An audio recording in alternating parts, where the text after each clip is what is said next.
pela sua preferência. Como sabe, o nosso convidado é o presidente do Movimento para a Democracia, Ulisses Correia Silva. Deveria ter sido na semana passada, mas estava afónico devido ao longo fim de semana da convenção do Movimento para a Democracia. Diga-me, como é que se sente na pele de presidente do MPD? Sinto-me normal, tranquilo, com a responsabilidade de um cargo importante e com expectativas também criadas pelos nossos militantes, mas pela sociedade relativamente ao papel do maior partido da oposição. E estamos aqui para cumprir uma missão e para dar o melhor para o MPD e para o país. É a segunda vez que concorre para a liderança do MPD. Tinha perdido frente a Agostinho Lopes. Não sei se sim, é a segunda vez. Nesse momento, o MPD está em mudança geracional, pode-se dizer? Pode-se dizer, é um processo normal. Isso vai acontecer com todos os partidos políticos, com todas as organizações. Mal seria se não acontecesse. Mas aqui não há dicotomia em termos de gerações, dizer os históricos versus os novos, os velhos versus os novos, não é isso. O processo de mudança, de alterações e de ocupação de cargos de liderança acontecem com naturalidade, evidentemente dentro de um processo onde despontarão os líderes e far-se-á a mudança necessária. Portanto, é dentro desse quadro que eu encaro esta alteração, e é muito bom que apareçam ainda mais. Por exemplo, um dos grandes desafios que nós temos e que nós estamos a lançar é que as mulheres agarrem mesmo esta possibilidade de assumirem posições de liderança. O Movimento para a Democracia não dinamizou ainda nenhuma estrutura direcionada exclusivamente para mulheres. Está no seu programa? Sim, temos uma associação que é de mulheres democratas, e nesta convenção nós lançamos um desafio. As mulheres são maioria em Cabo Verde. Depois coincidem, a maior parte são mulheres e são jovens. Mas em termos de representatividade, particularmente a nível dos partidos, não é só o MPD, ainda essa participação é relativamente fraca. Porque o status quo que se mantém é o quê? As estruturas fazem as listas e propõem. Mas as mulheres não estão à frente das estruturas concelhias e locais. São praticamente dominadas por homens. O que é que acontece? No momento da feitura das listas, as mulheres não aparecem em posição de destaque. Por isso é que nós introduzimos um novo modelo de organização do partido, permitindo com que haja mais competitividade. Quer dizer que se uma mulher ou se um jovem quiser se candidatar para presidente da Comissão Política Conselhia, apresenta-se em lista uninominal, não vai em lista completa, apresenta-se a si próprio. Depois, ganhando, faz a sua equipa, que passará depois para aprovação da Assembleia Municipal e homologação digamos, uma espécie de presidencialismo dentro do MPD? Não é bem presidencialismo, é no sentido de responsabilizar quem se candidata. Repare, nos órgãos executivos eu defendo que deve ser assim. Que quem assume a responsabilidade de liderança tenha condições de escolher a sua equipa. Defende essa visão, aliás, para as câmaras municipais? Exatamente, defendo mesmo. Seria favorável a uma lei de paridade nacional para as eleições legislativas? Não sou contra, mas eu acho que o problema não se resolve por aí. É preciso haver uma estratégia assumida, desenvolvida com o tempo, porque não é no momento da feitura das listas que este problema que se resolve, para as mulheres terem disponibilidade e ocuparem realmente espaços e posições de liderança, poderem liderar listas, estarem disponíveis e terem condições para assumir até a liderança dos partidos ao mais alto nível, até o cargo do presidente do partido. Portanto, esta é toda uma construção que tem que ser feita. Por isso é que nós lançamos o desafio à Associação Mulheres Democratas para definirem uma estratégia para lá chegar. Não é pelo mero ato administrativo de definição de cotas que esse problema se resolve. Esta Associação de Mulheres Democratas é assumidamente uma organização satélite do MPD. Vai ter um estatuto idêntico ao da JPD, portanto uma associação política, mas aí não partidária. Eu ouvi o seu discurso aí. Há uma lei própria que regula a constituição das associações políticas. Sim, vai ser enquadrado por essa via, não é? Por essa via. O JPD é a mesma coisa. Pois, mas aí o MPD poderá perder o controle dessas organizações? Não, nós não queremos partidarizar essas organizações. É uma forma diferente. É dizer assim, a Associação de Jovens, o caso do JPD, deve ser uma associação aberta para intermediar com a juventude, no sentido de fazer com que seja um instrumento que divulgue, passe e consiga partilhar ideais da democracia, do desenvolvimento, dar aos jovens instrumentos de interpretação até da realidade económica, social e política que nós vivemos em Cabo Verde e fazer-os fazer parte de uma família sem ter, e aí é que está a diferença, a pretensão de os transformar em militantes. Acho que o ato de militância deve ser um ato natural, de liberdade de quem quer ser militante e não um ato de imposição. Eu percebo. De todo modo, quando é o MPD, e em particular o seu presidente, a comandar a ossatura futura dessas duas organizações de mulheres democratas e de Juventude para a Democracia, são associações políticas que nascem com a chancela do Movimento para a Democracia. Nós não vamos comandar. O que nós queremos e lançamos esse desafio é que os jovens que fazem parte atual da JPD se organizem, desenvolvam e elaborem os estatutos, portanto tem que fazer a adequação à lei da associação. Não haverá cláusulas no estatuto a dizer que a associação política não poderá fugir de determinados contornos? Não, define só a sua missão e as suas grandes linhas de orientação política, não vai impor. Portanto, quer dizer que mas há o risco sempre do MPD perder o controle. O MPD não tem nem que controlar. Nós precisamos de ter uma associação de jovens que se reconhecem em determinados valores e princípios que são próximos do MPD. E aí tem toda a liberdade de desenvolver a sua atividade. Houve uma altura, quando se constituiu a Federação das Organizações de Juventude Cabo-Verdiana, ainda na gestão do Movimento para a Democracia, se as juventudes partidárias deveriam fazer parte dessa federação. E nessa altura chegou-se a entendimento que não. Sendo associações políticas, qual é a sua visão neste particular? Poderão fazer parte de federações de juventude? Poderão, querendo, desde que a lei permita, porque aqui o nível da caracterização diferente. Antes era, até agora, a estrutura partidária tucur. Portanto, é ver como é que as organizações da juventude se organizam. Tem convenção, tem comissão política, tem direção nacional, tem comissões políticas conselheiras, tem conselho de gestão, partido júnior. Transitando por um outro modelo de associação, que é mais aberta, funciona com menos burocracia de aparelho e funciona com uma missão diferente. Portanto, não é partido, mas é a sociedade civil que se organiza porque comunga determinados valores. Acho que não haveria grandes constrangimentos a essa pertença. Muito bem. O Conselho Consultivo, criado no âmbito da revisão dos estatutos do Movimento para a Democracia, é uma forma de aproveitar a experiência, vá lá, dos históricos, para que não se sintam rejeitados pela atual liderança? Não é isso. Qual é o espírito, então? Sim, o Conselho Consultivo existiu sempre nos estatutos do MPD, nunca foi implementado. Eu tive a preocupação de o implementar porque acho que é um órgão, é um instrumento, um órgão de aconselhamento ao Presidente e por via do Presidente à Comissão Política relativamente a matérias importantes que têm a ver, por exemplo, com a revisão da Constituição da República. Quando o problema se colocar, obrigatoriamente esse Conselho Consultivo deve ser consultado.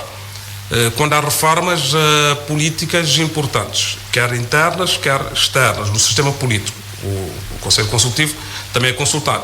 Quando há reformas, por exemplo, tipo reforma de Estado ou reformas estruturantes que têm implicações, é consultado. Isso quer dizer que esse órgão, pela sua importância, define-se pela sua Constituição. Portanto, integra ex-presidentes, integra individualidades do partido, individualidades fora do partido, escolhidos pelo Presidente. Escolhidos pelo Presidente, para ser tipo de não é bem um clube de anciões, porque temos lá gente jovem, relativamente jovem, mas é um clube de aconselhamento de gente com experiência de vida, gente com experiência profissional, pode servir para dar mais valia à intervenção do partido. Provocou grande debate o modelo, aliás, que teve a ocasião de explicar aqui neste programa, daquilo que eu chamei há pouco de presidencialismo. Teve muita dificuldade em fazer passar a sua ideia, a eleição de de presidentes conselheiros, porque já não há estrutura regional, a eleição de presidentes conselheiros e depois ele escolhe a sua equipa, que é validada na Assembleia Conselhia da estrutura do Movimento para a Democracia. Teve dificuldades em fazer passar a sua estrutura? Não, houve muito debate. Aliás, nós organizamos a convenção em várias partes. Portanto, havia comissões especializadas que tratavam de questões específicas, por exemplo, como a alteração de estatutos.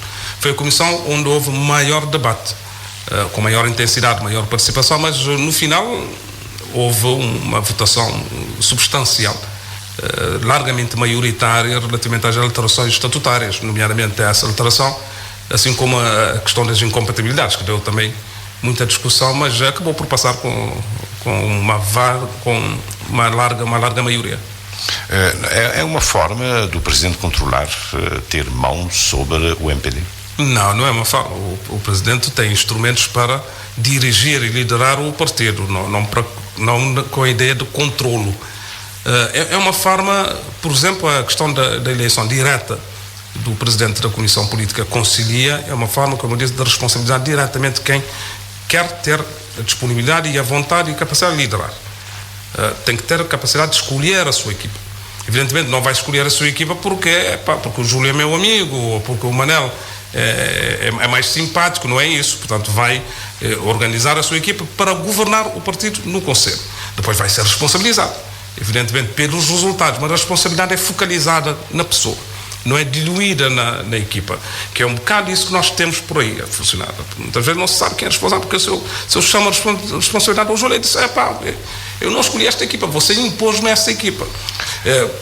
É um bocado isso, no sentido de focalizar as responsabilidades e assumir também a ideia de que quem lidera tem que ter capacidade de fazer a sua equipa e assumir pelos resultados da sua equipa. Há uma estrutura criada nos estatutos do Movimento para a Democracia, que é uma espécie da Assembleia da localidade, que deve reunir-se semestralmente e sob a presidência do líder do MPD.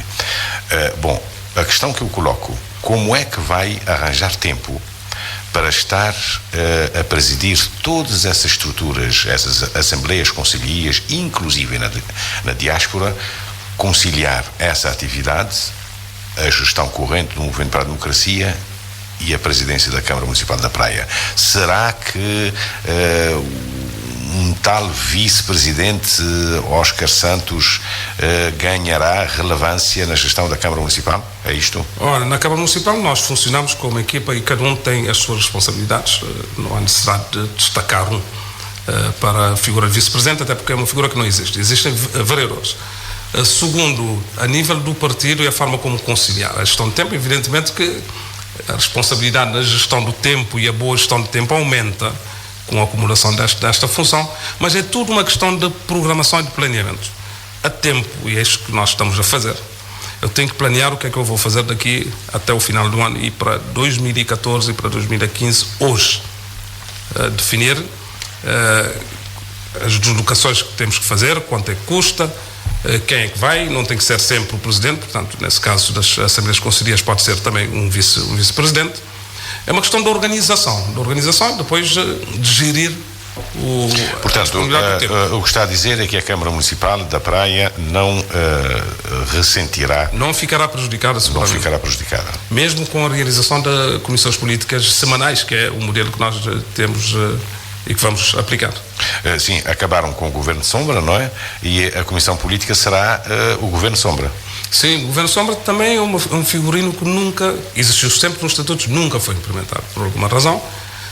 Nós preferimos entender que a Comissão Política tem que se ter na sua Constituição pessoas com capacidade política e técnica de fazer frente e dominar os dossiês da governação e ter capacidade Por exemplo, na área das finanças já tem a pessoa que acompanhará o sector das finanças? Sim, nós fizemos uma distribuição de porta-vozes. Pode partilhar connosco.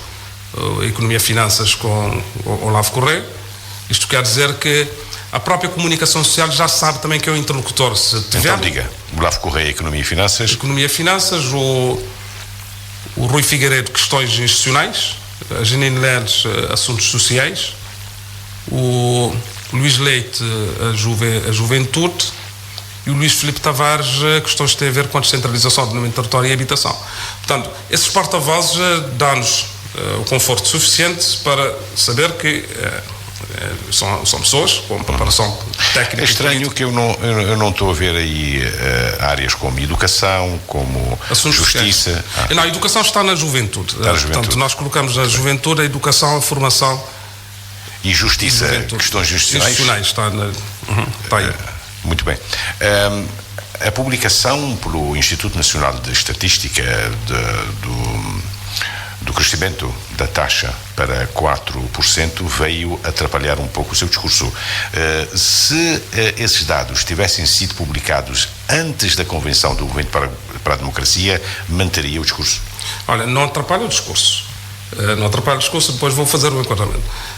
Mesmo contando com 4%, se isso se vier a confirmar, não.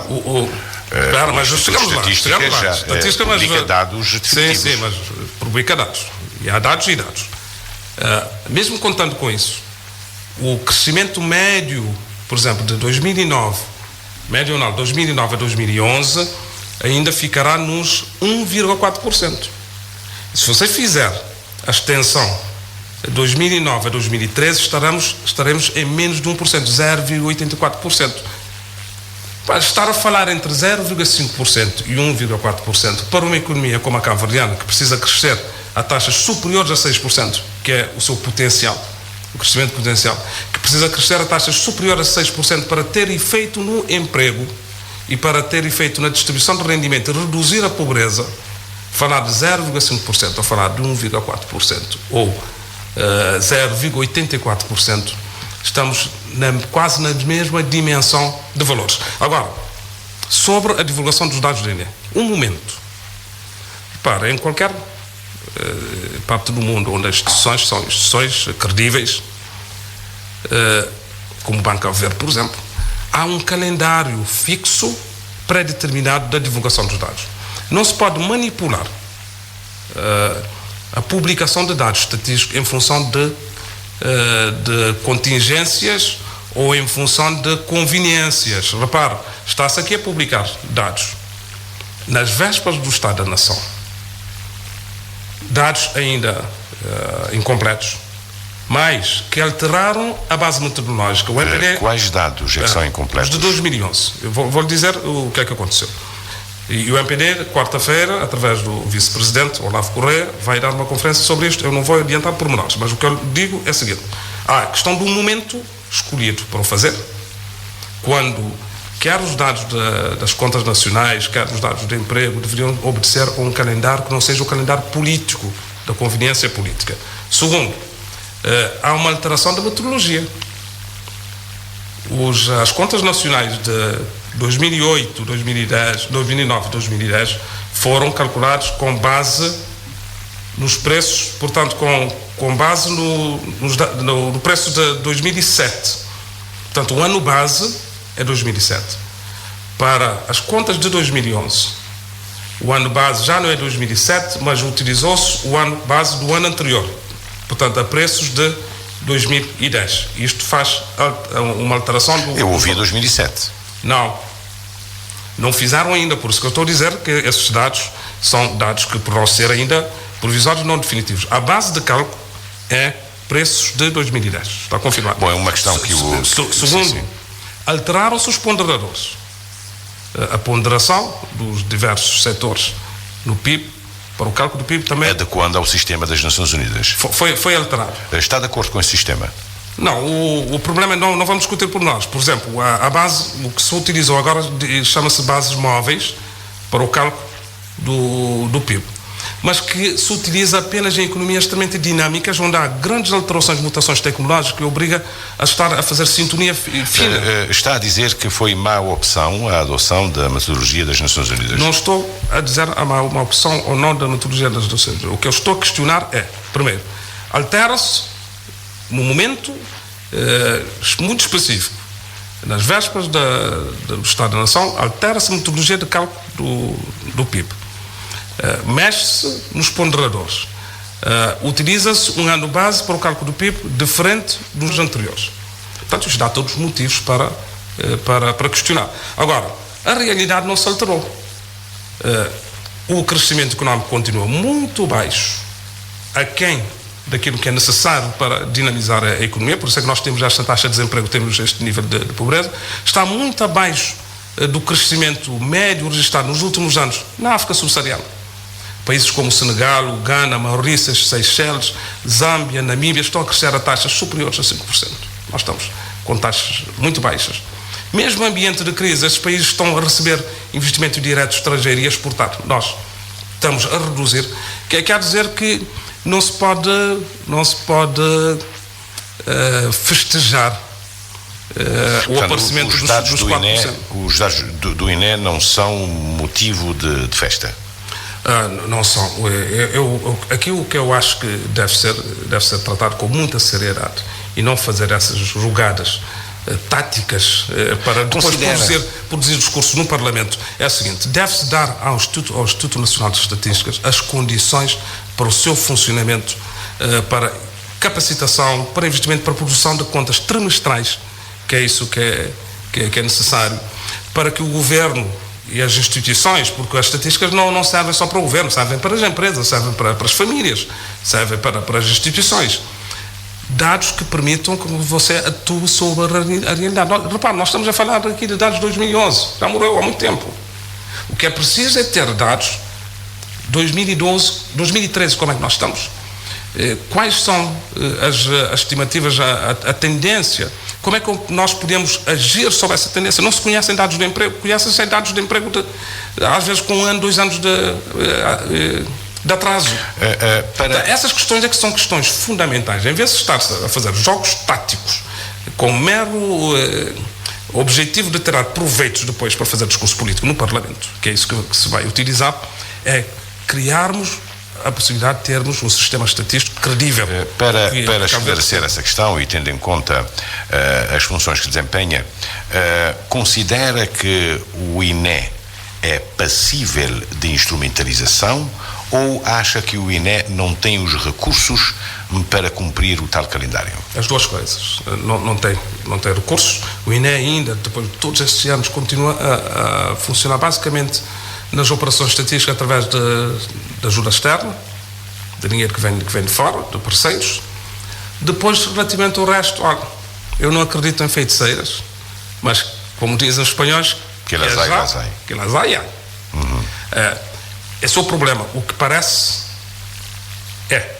ou o que deve parecer. E há todo motivo de estar desconfiado. O momento em que se escolhe para fazer este anúncio dos dados, segundo a alteração da metodologia de cálculo, o que faz dá toda a legitimidade de se colocar o problema. Acabará com certeza ao Instituto Nacional de Estatística esclarecer essa questão. Em abono da verdade, eu devo dizer que de há um ano a esta parte o Instituto veio falando nessa questão da adoção da metodologia das Nações Unidas com a cooperação espanhola. Muito bem. Mas como eu disse, quarta-feira nós vamos nos debruçar em pormenor. O Ministro Sombra, Olavo Correia, vai... Não é Ministro Sombra, é Vice-Presidente. Vice-Presidente e tem o dossiê de Economia e Finanças. Muito bem. E para clarificar, eu disse Ministro Sombra. Disse no seu discurso que pretende um tratamento de igual para igual relativamente ao Primeiro-Ministro. Sendo o regime parlamentar, entende-se que tudo deve acontecer em sede parlamentar. Estando o presidente do MPD hoje fora do Parlamento, não é? Porque não poderia concorrer, porque é presidente da Câmara Municipal da Praia, como é que esse diálogo, esse entendimento, esses canais de diálogo com o Governo terão que se situar fora do Parlamento? Nos dois espaços. Evidentemente nós temos o espaço parlamentar, que é onde se devem procurar concretizar os compromissos, porque basicamente a maior parte dos compromissos vão ter a base legislativa, legal, mas há o espaço dos partidos, que no fundo são os que depois orientam o próprio Parlamento, através dos grupos parlamentares. E nesse espaço há coisas que têm que ser feitas. A consulta regular do Primeiro-Ministro com o líder da oposição, isso acontece nos outros países, não é com por aí é criar um mecanismo de consulta periódica, se é uma vez por mês ou se é trimestralmente, não sei, há de se definir um calendário. Qual é a sua ideia? Eu acho que se devia definir um programa e uma agenda. Uma agenda, isso vamos discutir no encontro com o Primeiro-Ministro. Tem um encontro já? Já solicitamos, estamos num processo de pedir e encontrar a agenda. Isso com certeza será depois do Estado da Nação, no dia 31. Quase sim, porque o Primeiro-Ministro acho que esteve fora, depois há a agenda parlamentar, mas está dentro do calendário para a gente fazer. Portanto, essas consultas são importantes porque há situações que, até com o impacto externo que acontecem, os partidos da oposição devem estar informados, até para questões de relações externas, por exemplo, onde às vezes há necessidade de concertação de posições em função dos interesses do país, tem que ser consultados. Há questões fundamentais que têm a ver até com a nossa integração também na região da CDO, que uma parte de soberania está aí. Devem ser consultados previamente. Há vários momentos onde isso tem que ser feito. Portanto, isso tem que se criar uma cultura. De primeiro, de saber que, sendo nós partidos diferentes, com ideologias diferentes, competindo para o mesmo fim, não estamos em guerra nem de boxe, nem de luta fratricida. São partidos que fazem parte da governação do país e têm que ter quadro de consulta regular. Quem diz o PCV, diz a UCID e outros partidos com assento parlamentar. Neste caso temos só 3. Mas é uma cultura que é preciso ser criada e não ficar apenas no quadro dos partidos. A concertação social é um instrumento fundamental, cada vez mais fundamental. O Primeiro-Ministro tinha falado num pacto de regime. Subscreve essa ideia? Eu não falo de pacto de regime. Não falo de pacto de regime, acho que é muito reducionista e às vezes quando se vai ver o conteúdo você tem dificuldade de o definir. Vários pactos, então? O que é preciso é estabelecer quadros de cooperação política normal, e essa cooperação política, estou a dizer, é quadro de diálogo, de interação normal da vida dos partidos, e quadros de compromisso, lá onde for possível definir compromissos em nome do país, ao serviço do país, em questões estruturais. Eu dou-lhe um exemplo. Nós não podemos ter um país onde você altera, por exemplo, o sistema educativo, ou o sistema não está muito bem definido, e são reformas que têm efeito a longo prazo, que podem estruturar o país num sentido ou noutro. Então, quer dizer que há que haver aqui um corredor que defina exatamente qual é o perfil do sistema educativo que nós queremos para o futuro, para termos jovens altamente formados, competitivos, particularmente no mundo exterior, e com acessibilidade ao sistema de ensino. Dou outro exemplo, a reforma do Estado. Questões que têm a ver com o sistema político. Questões que têm a ver com a atitude na política, que é preciso alterar. E muitas dessas atitudes não é problema de lei, não é problema de recursos, é problema de uma certa concepção do exercício do poder. E esse diálogo com... porque aí eu vou perguntar, diálogo entre quem e quem? Entre o Presidente do PCV e o Presidente do MPD, ou entre o Primeiro-Ministro e o Presidente do MPD? Tem que ser feito nas duas coisas. Nas duas vertentes. Repara, o Primeiro-Ministro, por obrigação da função, ele devia consultar os partidos políticos. Dei exemplo, por exemplo, em matérias que têm a ver com a soberania. Eu vou situar em 2 momentos. Quando o seu antecessor, Carlos Veiga, não estava no Parlamento, havia bastante ruído na comunicação entre o governo e a oposição, neste caso o MPD. Mas depois que Carlos Veiga vai ao Parlamento, a sensação que se tem é que o diálogo estava mais fluido. Não, isso não é um problema. Não é um problema, até porque eu acho que no nosso caso até complementa bem. Portanto, o Parlamento tem a sua área de atuação, os partidos têm e influenciam-se mutuamente, o partido influencia o grupo parlamentar, tem é que se criar a cultura de naturalidade, quadros de concertação. Muito bem, vamos esperar o que é que vai sair do encontro. No Estado da Nação, com certeza que não estando no Parlamento, não podendo intervir, terá de fazê-lo fora e dar, instruções de comportamento ao grupo parlamentar. Desde logo, vai manter a liderança? Bom, Eu deduzo que sim, porque o líder do grupo parlamentar do MPD é vice-presidente, Fernando Elísio Freire, mas vai dar instruções de como o grupo parlamentar se deve portar em sede do debate do Estado da Nação? São duas questões. Relativamente à questão de liderança do grupo parlamentar, em outubro será definido, porque com rentrée política e tendo em conta que o mandato do atual líder e da atual liderança do grupo parlamentar termina agora em julho, vamos ter tempo suficiente para... Qual é a sua perspectiva? A minha perspectiva é aquilo que nós vamos ter que discutir até outubro. É que os vice-presidentes fiquem fora da liderança do grupo parlamentar? Até outubro nós vamos definir isso e vamos discutir internamente, discutir com o grupo parlamentar. Relativamente à segunda questão que me colocou... As instruções... Nós realizamos a primeira comissão política na quinta-feira passada, precisamente para definir um quadro de orientação política e de articulação com o grupo parlamentar relativamente ao Estado da Nação. Isto já está definido, vamos afinar. Salvo Janine Lelis, que tem responsabilidade para questões sociais, os outros membros da Comissão Política que têm responsabilidades relativamente a determinados sectores, Rui Figueiredo, Olavo Correia, não estão no Parlamento. Aí vai ser difícil. Não há nenhum problema. Não há nenhum problema. O bom é que o partido complemente as várias partes do sistema. Eu, na convenção, tive a oportunidade de reafirmar várias vezes. É tão importante ser membro da Direção Nacional como ser membro da Comissão Política Conselhia em termos de sistema. Quer dizer que se as conselheiras não funcionarem, você tem problemas. Então, grupo parlamentar, Comissão Política, Comissões Políticas Conselheiras são parte de um sistema que tem que funcionar de forma harmoniosa e complementam-se um ao outro, não é? Pois, saiu na imprensa, já que estamos a falar de Parlamento, a provável substituição de Carlos Veiga no cargo de segundo vice-presidente da Assembleia. Isso também é matéria que nós vamos discutir até outubro. Sim, até outubro, sim. Então, está em aberto? Está sempre em aberto, tendo em conta que, como eu disse, há mandatos que estão definidos. Como nós vamos ter que discutir a liderança do grupo parlamentar, a questão da mesa da Assembleia poderá estar em aberto também, portanto não há nenhum problema relativamente a isso. Muito bem.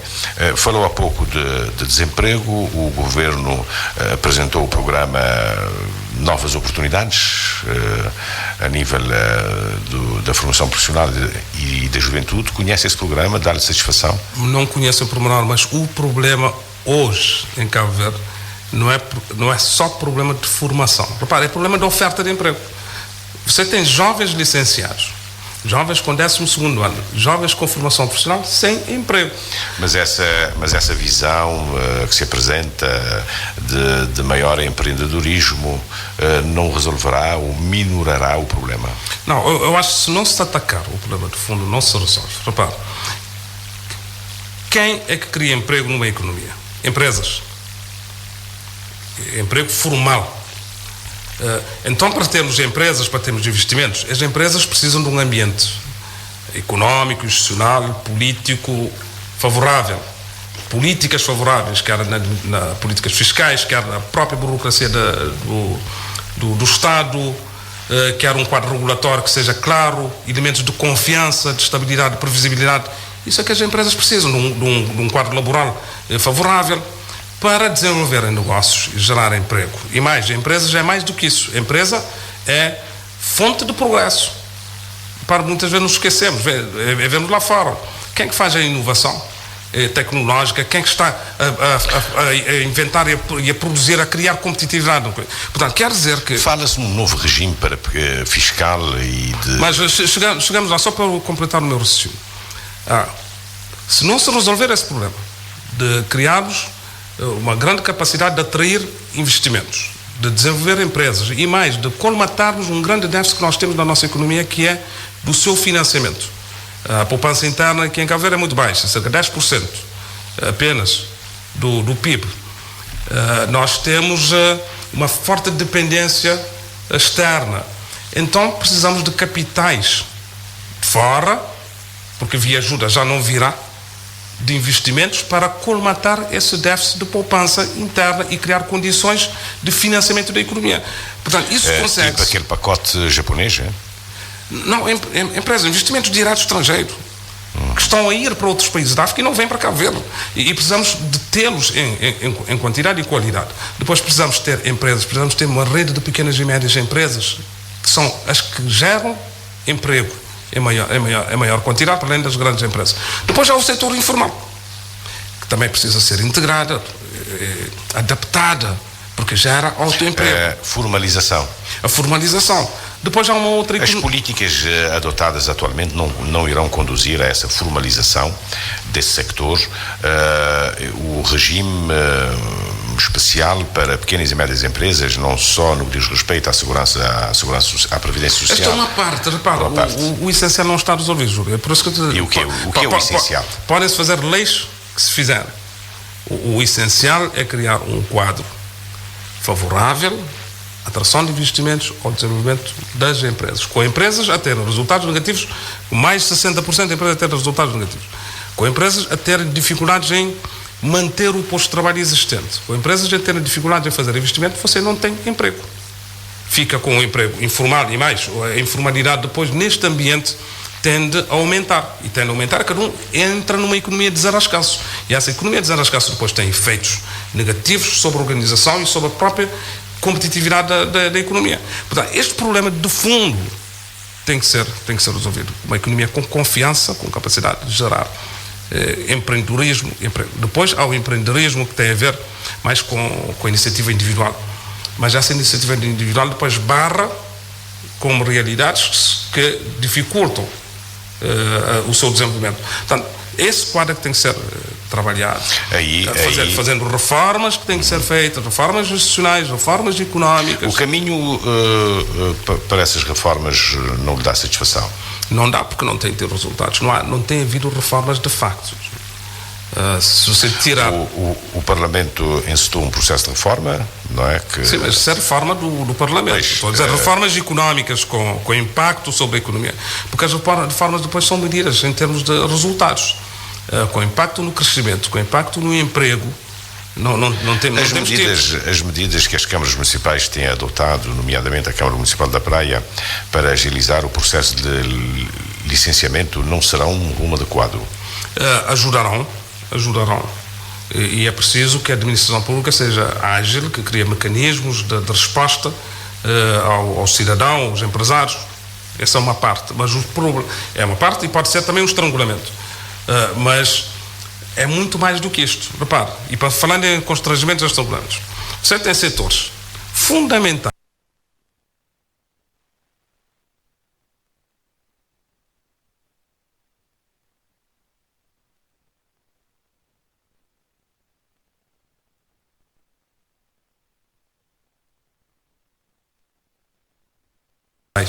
e vitais para qualquer economia, que estão nas mãos de empresas falidas.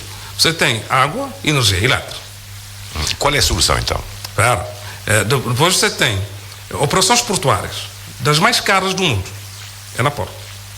Você tem transportes aéreos, fundamental para uma pequena economia como a cabo-verdiana. TACV, situação de falência. Para além de falência, são ineficiências que se acumulam. Quer dizer que...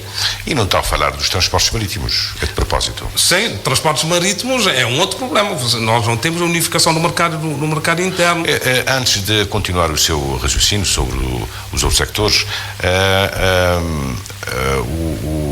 o seu antecessor tinha-se disponibilizado para viabilizar a constituição de uma empresa estatal de transportes marítimos. É o que aconteceu com a integração do capital no Fast Ferry, porque parece que os privados não estão a dar conta do recado.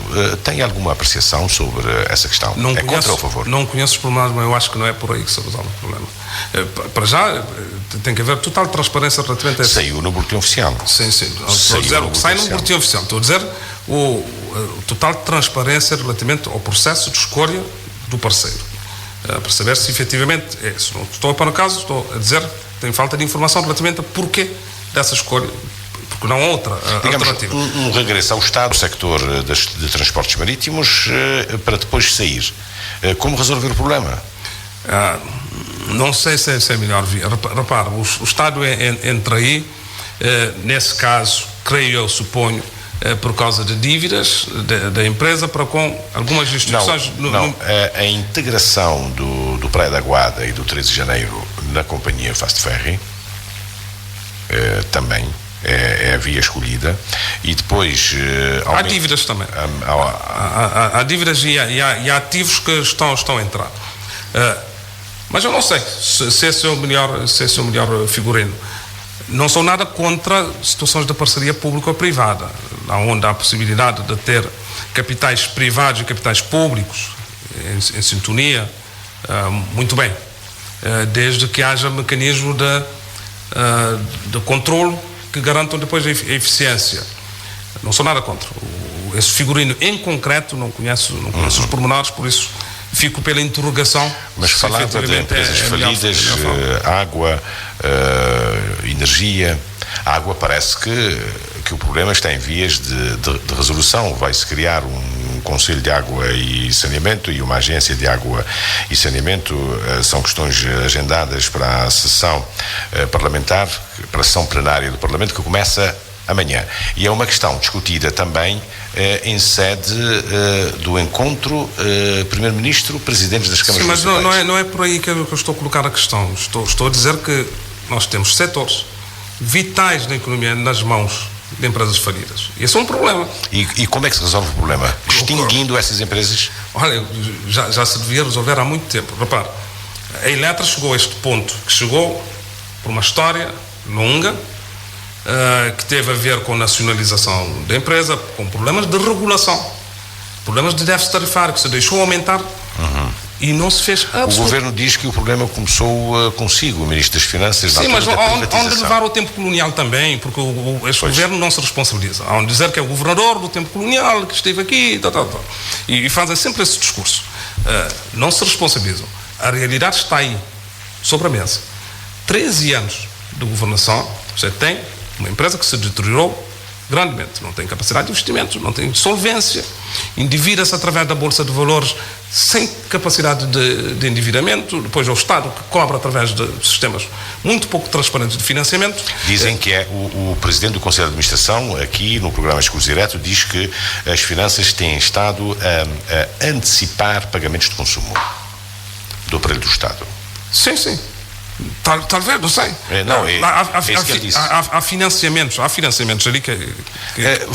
Vamos lá supor que de repente há uma situação política grave, o Presidente da República dissolve o Parlamento, convoca eleições antecipadas e ganha as eleições. O que é que faz para resolver o problema no sector energético? A via das energias renováveis não é uma solução? Olha, não há milagres, há processos. O que eu estou a dizer aqui é o seguinte: eu não deixaria a situação da Eletra, nem da TACV, nem da Napor chegar durante 13 anos à situação que chegaram. Esse é o problema. Não, eu estou a dizer em termos de resolução do futuro. Em termos de resolução não há milagres. Quer dizer que essas empresas, o setor, tem que ter uma boa regulação, tem que ser reestruturado. E tem que ser reestruturado para reduzir drasticamente as ineficiências. As ineficiências quer dizer que com os mesmos recursos pode-se produzir mais e melhor. Há um problema de gestão nessas empresas, há problemas de modelo, há um problema de responsabilização do Estado. Não sei se reparou, várias vezes esta questão da Eletra foi colocada ao Governo, ao Primeiro-Ministro, e ele dizia, não, é problema do Conselho de Administração. Como é que você transfere um problema de um setor tão importante como a água e energia para um problema do Conselho de Administração? Os anunciados projetos para nova rede, centrais únicas, nomeadamente com o financiamento do Japão, como sabe, o Primeiro-Ministro anunciou um pacote enormíssimo, superior em volume ao MCA. Não é a via certa para resolver esse problema? Os investimentos são necessários, é uma via, mas não resolve o problema de per si. Você tem um problema de política tarifária, de custos da energia. Os custos da energia aqui em Cabo Verde são altíssimos. São altíssimos e afetam a eficiência das empresas. Para não dizer, afetam as famílias. Se esse problema não for resolvido, podemos fazer aí milhões de investimentos. Depois, quem é que paga esses investimentos? O problema é mais complexo. O problema do quadro regulatório, até chegar no efeito que nós queremos, não é só o efeito da oferta de energia. É o efeito sobre a competitividade da economia, é sobre a competitividade das empresas. Essa parte que tem que ser trabalhada de uma forma integrada. As centrais fotovoltaicas, a energia eólica que se introduz na rede, no seu ponto de vista, aliás, é economista, não irão fazer baixar as tarifas. É assim que deve ser. Não baixo num primeiro momento. O grande problema, o apoio que as energias renováveis poderão dar é conseguirmos reduzir a fatura energética global. Quer dizer, o país importa menos combustíveis, fica menos dependente dos choques, das alterações dos preços internacionais de petróleo, porque tem produção autónoma.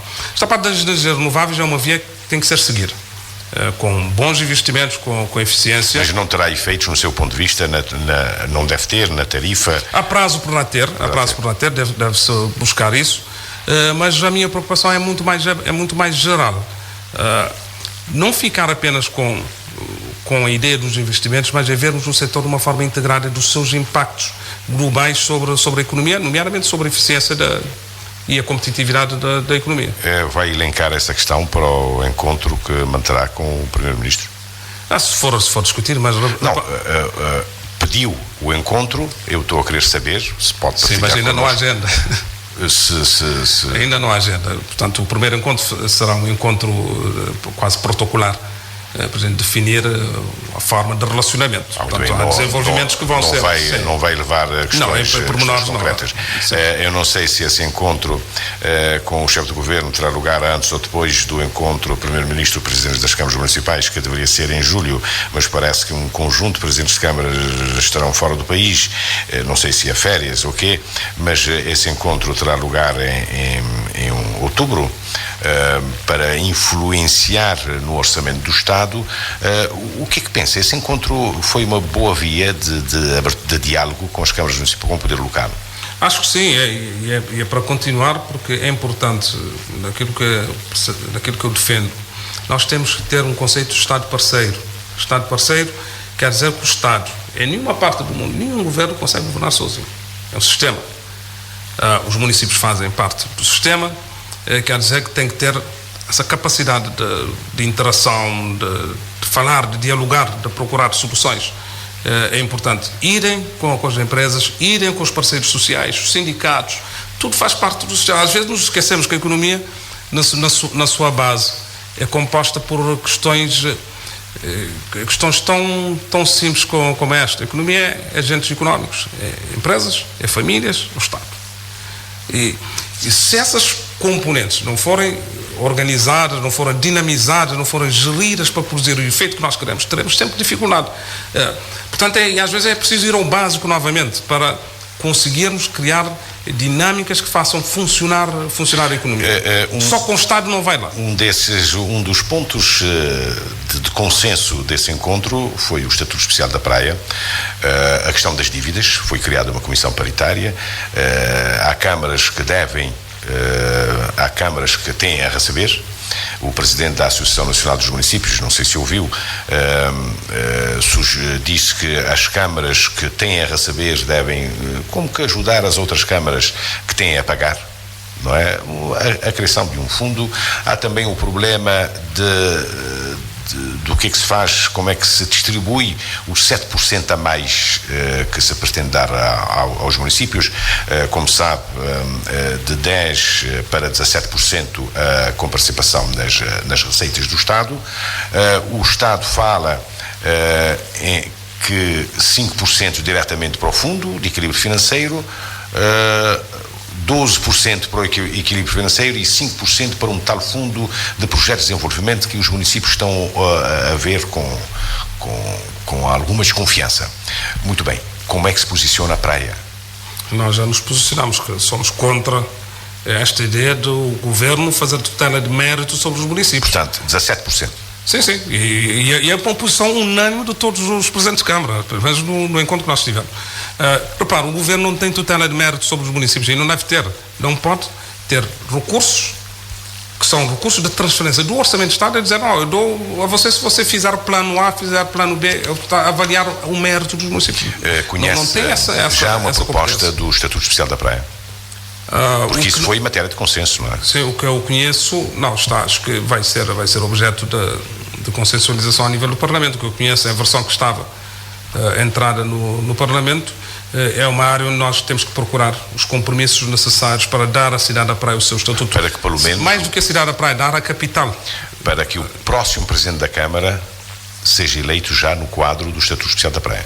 Não, para que possa vigorar já no próximo ano. No orçamento do próximo ano. Pois, mas há algumas coisas, porque não pode cessar funções e provocar eleições intercalares, não é? Não, esse Estatuto Especial da Praia... O Estatuto não vai mexer na incompatibilidade entre o Presidente de Câmara e ser Presidente de um partido. Não é isso que eu estou a dizer, mas redefine algumas coisas, não é? Não, essencialmente aquilo que nós definimos relativamente ao Estatuto Especial é que a cidade da Praia, sendo capital, precisa de um estatuto que lhe dê os recursos financeiros suficientes para exercer a sua competência com qualidade. Naturalmente que este não é o espaço adequado para se falar da gestão da Câmara Municipal da Praia. Era uma entrevista com o Presidente do Movimento para a Democracia, mas eu não resisto a perguntar-lhe, no quadro das dívidas cruzadas, como é que está a capital do país? Os dados que nós temos é que temos mais a receber do que a entregar. Portanto, vai-se apurar no final como é que é. No final, o Presidente da Associação Nacional dos Municípios diz que há câmaras que têm a pagar. A Praia está fora. Não conheço a situação de todos os municípios. Isso são pormenores que a gente depois vai ter que discutir a nível da Associação Nacional de Municípios para saber qual é a situação. Ulisses Correia e Silva, qual é o estado da nação? O Estado da Nação... Em poucas palavras. Em poucas palavras, é o Estado de uma nação, de um país que neste momento está a crescer muito pouco para as necessidades de geração de emprego, de redução da pobreza, distribuição de rendimentos, que cresce a um nível baixíssimo quando comparado com o potencial, que é de 6 ou mais por cento. Isto tem todas as consequências. A nível do emprego, e quando dizemos emprego, dizemos dificuldades nas famílias, dificuldades nos jovens, acesso a bens básicos. Para fazer uma equiparação com saúde, o estado da nação, qual é esse estado de saúde, de má saúde, doente? Está de má saúde. Está de má saúde e deve tomar os antibióticos e dar um tratamento de choque para resolver. Repare, nós entramos num processo muito complicado.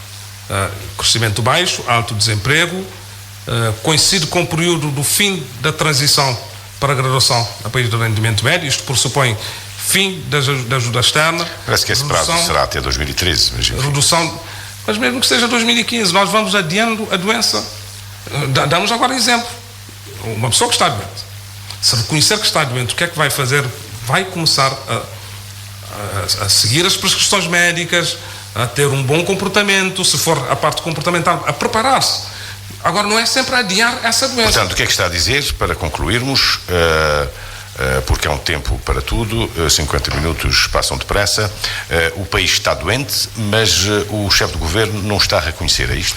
Claro, nunca reconheceu. Há de dizer, estou a ver o cenário do Estado da Nação, vai dizer, é década de 90.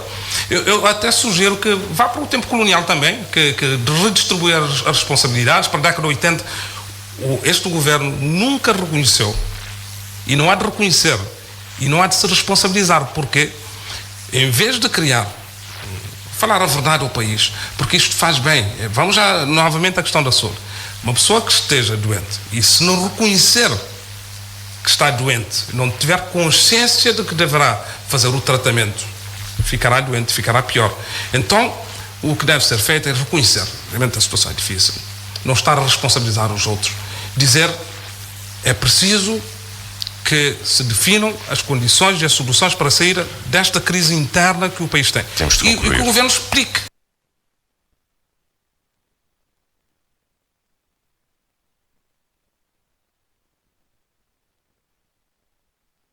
Qual é o caminho? É que não explica.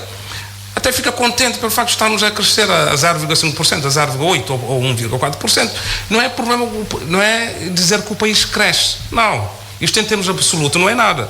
O país cresce em referência àquilo que devia crescer. Muito bem. É isso que conta. Nós agradecemos Ulisses Correia e Silva, Presidente do Movimento para a Democracia. Discurso Direto regressa na próxima semana. Discurso Direto.